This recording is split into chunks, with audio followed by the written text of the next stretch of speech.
বন্ধুরা, আজ আমরা জানবো আয়তক্ষেত্র এবং বর্গক্ষেত্রের ক্ষেত্রফল, পরিসীমা ও কর্ণসূত্র। আয়তক্ষেত্রের যদি এটা দৈর্ঘ্য আর এটা প্রস্থ হয়, তাহলে ক্ষেত্রফল হবে কি? দৈর্ঘ্য গুণ প্রস্থ, এটা একক হবে, বর্গ একক। পরিসীমা বলতে এই চারিধারের পরিসরটাকে বোঝায়, তাহলে 2 ইন্টু দৈর্ঘ্য যোগ প্রস্থ একক। কর্ণ, এটা হচ্ছে কর্ণ, এটাকে আমরা কর্ণ বলি। তো কর্ণ দৈর্ঘ্য আমরা কিভাবে নির্ণয় করবো? রুট ওভার দৈর্ঘ্য স্কয়ার ইন্টু প্রস্থ স্কয়ার। আমরা দৈর্ঘ্যকে যদি a আর প্রস্থকে যদি b ধরি, তাহলে কর্ণকে লেখা যায় root over square plus b square.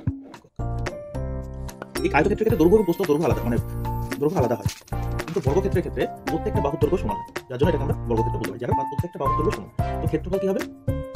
বাহু ইন্টু এগুলো বাহু দৈর্ঘ্য ধরলাম, তো প্রত্যেকটা বাহু সমান বাহু ইন্টু বাহু বর্গ একক। বাহু দৈর্ঘ্য যদি a ধরি, তাহলে এটাও তাহলে লিখতে পারি a ইন্টু a সমান স্কয়ার বর্গ একক। পরিসীমাটা কি লিখতে পারি? 4 ইন্টু বাহু, সুতরাং 4 a একক। কর্ণদৈর্ঘ্য, এটা কর্ণদৈর্ঘ্য আমরা কিভাবে নির্ণয় করতে পারি? রুট ওভার বাহু স্কয়ার যোগ বাহু স্কয়ার সমান root over square plus square সমান রুট ওভার 2 স্কয়ার সমান a রুট 2। Thank you.